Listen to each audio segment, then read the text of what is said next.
Just always his kind of great personality, always positive, always great to be around, and always just so many great stories to hear of. Even if I've heard them like 3 or 4 times, they're still fun to hear. So just always enjoyed, looking forward to my time with him.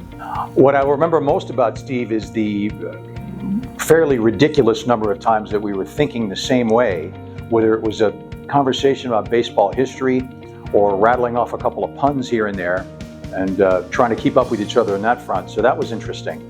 But I think that something along those lines, among the many good memories I have of him, would be very, very solid. His penmanship.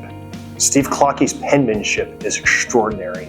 It is something that is taken for granted nowadays because we type everything up or we just scribble things, especially as a broadcaster who keeps an extremely detailed scorebook.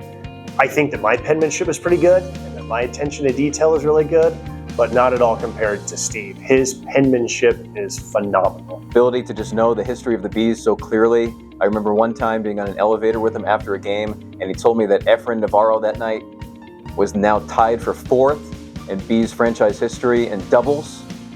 And he just knew that. He didn't even go to his office to check it out.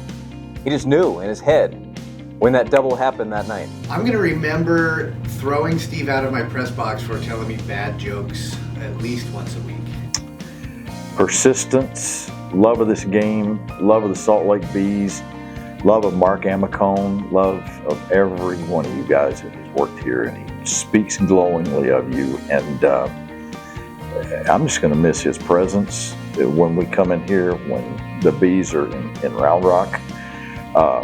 I will be in his kitchen on the telephone and on the internet. And if I have to get into some kind of class to learn how to do puns like he does, that's going to be one of my goals as I move on into later life, as they call it now.